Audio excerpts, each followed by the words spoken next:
Hey, what's up? Lightboltjoe here. Today we are going to discuss the Disney Channel original movie, the DCOM from 2001, Halloweentown 2, Kalabar's Revenge. This stars all of our main cast coming back. Kimberly T. Brown is in this. Debbie Reynolds stars as our beautiful, enchanting Agatha Cromwell, the head magical witch that she is regarding of Halloweentown. So this has Halloweentown, and it has the Riverview or something like that, the immortal city that that Aggie's family is living in. But Halloweentown's a little different. It's not the same Halloweentown that we see in the first movie. The town square is like in a courtyard. It's definitely not like a town square.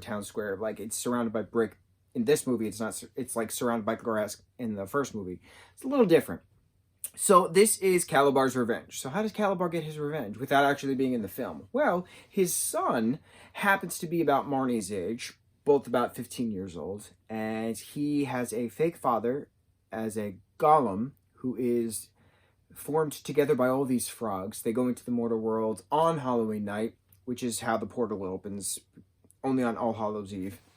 And so Cal, as in Kalabar's son, tries to romance Marnie and then like kind of tricks her into getting her to go into her grandma's room, her grandma Aggie's room in their mortal house. He steals the spell book, but it turns out that Kalabar himself bought a spell book 50 years prior, and Agatha has two spell books, one in case of backup, in case like something is ever lost. So both spell books are gone, and Marnie and her grandmother are now in Halloweentown. The portal has closed, so she's trying to figure out how to open the portal, keep the portal open, make sure the gray spell that Kalabar's son Cal is using doesn't actually go into full effect to turn all of the humans into creatures and the creatures into humans and then back again. It's a whole back and forth. So she realizes that a spell could be said backwards, but really her goblin friend Luke, from the first movie as well, who's a little grown up now, comes to realization that if you say apart backwards, which is trappa, then the spell is reversed because it's a reverse, right? So spells don't have to be very long poems. They could just be a very simple thing. Trappa, apart. Trappa, apart. So Marnie then realizes that magic is what created the portals, and magic could then therefore technically undo the portals and have the portals just be open constantly. And since the Cromwells are the strongest powerful witches in all of Halloweentown, then both magic from both sides of the portal needs to be spoken, and therefore the portal can be opened, and then Kalabar can be defeated by good instead of evil, and then the spell books are back in the Cromwell possession, and then all is right with the world. That's Halloweentown 2, Kalabar's Revenge. Not as magical as the first one. These films are not blockbuster films. They hold a very special place in our millennial hearts. This is for my generation. That we hold this to a very high regard, where it's an esteemed class of sophistication for those of us who are fans of Halloweentown, all four films. Despite the fact that the main actress who plays Marnie is not in the fourth film. She is replaced by Sarah Paxton, but c'est la vie, right? Halloweentown. Debbie Reynolds, Halloweentown. That's how it is.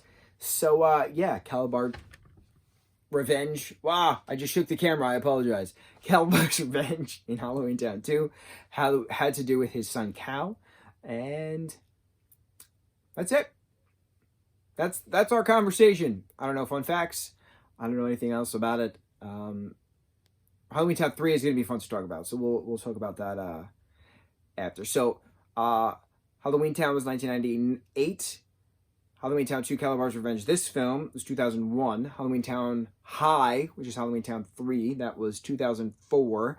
And then 2006, we have Return to Halloweentown. So 8 years of Halloweentown. It's pretty impressive for Disney Channel, original movies, for DCOMs that they are.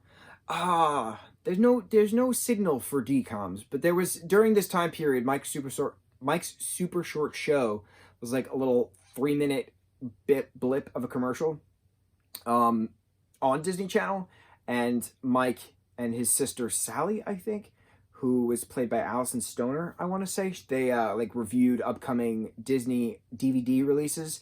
but they would have a hand gesture for Mike's Super Short Show. Mike's Super Short Show. Mike's Super Short Show. So I was about to do that for DCOM, but I was like, wait a minute. DCOM is not Mike's Super Short Show. Mike's Super Short Show was Mike's Super Short Show. I want to know who came up with that. Mike's Super Short Show. Okay, we're good. Mucho mahalo.